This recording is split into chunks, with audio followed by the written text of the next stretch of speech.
ठीक है सर, वो बात जो शतरंज वाली बात कर रहा था ना, अभी एक वीडियो निकाला कांग्रेस पार्टी ने राहुल गांधी का, इसमें वो कह रहे हैं मैंने 7 साल की उम्र में शतरंज खेलना सीखा था और पहली बार जब मैंने खेला तो मैंने उन्हीं को हरा दिया जो मुझे सिखा रहे थे। और उसके बाद मतलब फिर उन्होंने ये भी उससे पूछा गया उनसे कि who do you think is the best chess player amongst politicians, नेताओं में सबसे अच्छा चेस प्लेयर कौन है? उन्होंने कहा मैं। फिर वो ये भी बता रहे हैं कि शतरंज और राजनीति में क्या सीखा जा सकता है, तो उन्होंने कहा कि अगर आपको अपना गोल नहीं मालूम है राजनीति के अंदर चेस की तरीके से, तो आप कुछ नहीं कर सकते। तो मतलब वो ये कह रहे हैं कि वो बहुत अच्छे शतरंज के खिलाड़ी हैं, इसलिए वो बहुत अच्छे राजनीति के खिलाड़ी हैं, उनको अपना गोल मालूम है। और हर बार होता क्या है चुनाव में, वो अलग बात है। इसीलिए मैं कहता हूं कि सब कुछ पेपर पे। अच्छा, शतरंज भी उन्होंने खेला तो वीडियो कैमरे के सामने खेला। कम से कम मैंने आज तक नहीं देखा कि किसी सांसदों की कंपटीशन में राहुल गांधी गए हो। पहले तो काफी गेम्स भी होते थे, क्रिकेट मैचेस होते थे, बाकी कुछ होता था। राहुल गांधी ने किसी ऐसा शतरंज खेला हो या इससे पहले कभी वो शतरंज खेलते हुए दिखाई दिए हो? आज अमेठी छोड़ने के वक्त ये शतरंज के खिलाड़ी क्यों बने? उसी को तो शतरंज की चाल कह रही है कांग्रेस की। ये राहुल गांधी की ऐसी शतरंज की चाल है जिसमें जो समझ नहीं पा रहे हैं। मैंने कल भी आपको ये कहा था, मैं लगातार कह रहा था कि वो रायबरेली से ही लड़ेंगे, अमेठी नहीं जाएंगे।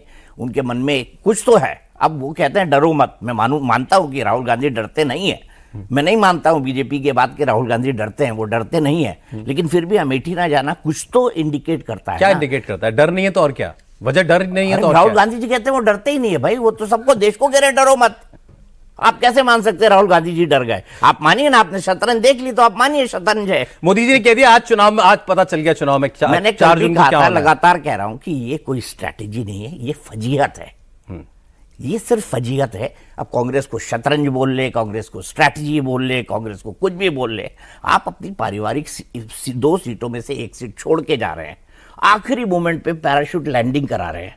इसमें क्या स्ट्रैटेजी है सौरभ? कोई भी इलेक्शन लड़ने वाला ये जानता है और ये समझता है कि नैरेटिव का बहुत मतलब होता है चुनाव में।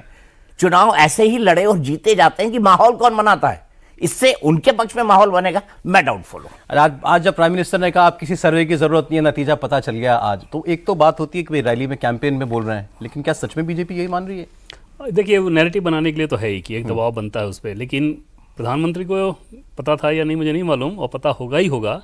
बीजेपी के बड़े नेताओं को 2 दिन पहले से पता था एकदम कंफर्म के तौर पर कि राहुल गांधी अमेठी नहीं जा रहे हैं। अच्छा, ये फीडबैक उनके पास, और उसमें ऐसा नहीं था कि वो लाइकली ये बोल रहे थे, वो बाकायदा बता रहे थे। और उनमें से कुछ मैसेज भी मुझे दिखाया गया कि ये देखिए वो नहीं आ रहा है। दूसरा, जो कैंडिडेट हैं उनका नाम भी बताया गया था। इन्होंने जो अकाउंट खुलवाया SBI में वो भी बताया गया था, क्या उन्होंने अकाउंट भी खुलवाया इस इलेक्शन को लेकर। तो इससे आप समझ सकते हैं कितने स्पेसिफिक जानकारी उनके पास थी। इसमें कोई दो राय नहीं सौरभ कि राहुल गांधी अमेठी नहीं गए हैं, उसकी एक ही वजह है कि डर। आप तो अमेठी से ही आ रहे हैं अभी, आज ही तो आए हैं और अमेठी से जो फीडबैक मिला, मुझे लगा कि राहुल गांधी की तरह कोई भी समझदार व्यक्ति ये खतरा नहीं उठाता वहाँ पे कि जाके आप ऐसे माहौल में, क्या मतलब माहौल? अमेठी में मोस्टली लोगों की ये शिकायत थी, और वो शिकायत इस लिहाज से अब वाजिब हो गई है। पहले ऐसा नहीं था कि पहले राहुल गांधी जाते थे, अब नहीं जा रहे हैं, लेकिन जब दूसरा ऑप्शन उन्हें मिल गया स्मृति ईरानी का, और वो दिख रहा है कि हर एक सुख दुख में वो आपके दरवाजे पे। कल कम से कम चुनाव रैलियों के बीच में भी 3 बूथ वर्कर के पास, बहुत छोटे छोटे गरीब लोग थे बेचारे, उनके घर पे जाके वो बैठी हुई थी, उनके कमरे में बैठी हुई थी।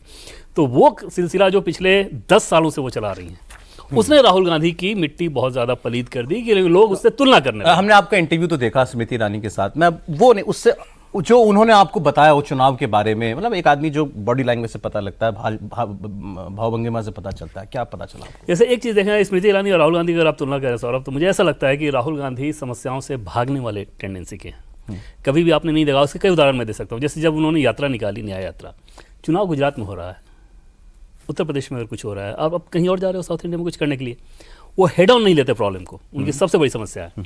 स्मृति ईरानी सीधे सीधे हेड ऑन लेती हैं। जब 25 दिन पहले 2014 में उन्हें भेजा गया था, उनकी जगह कोई और नेता होता तो आराम से मना कर सकता था कि नहीं, इस सीट पे मैं नहीं जाऊंगी।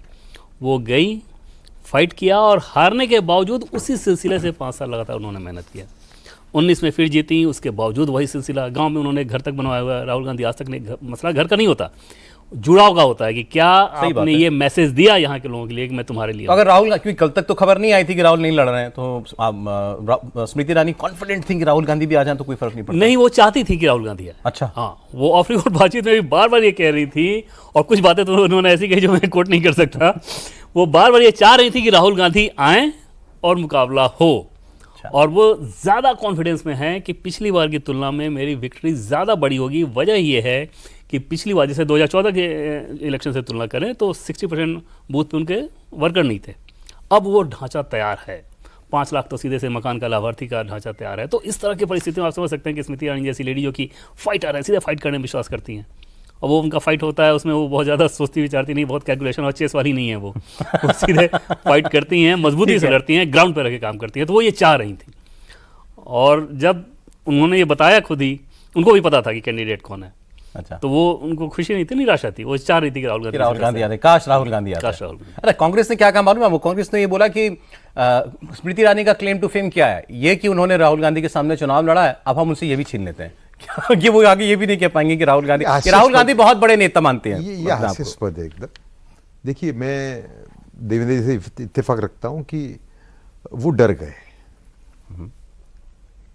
और मैं भी उड़ाना में बोल रहा था कि वो नहीं डरे, पर उनको ये भी दिखाना था कि मैं यूपी छोड़ के नहीं भाग गया हूं, इसके लिए रायबरेली चले गए।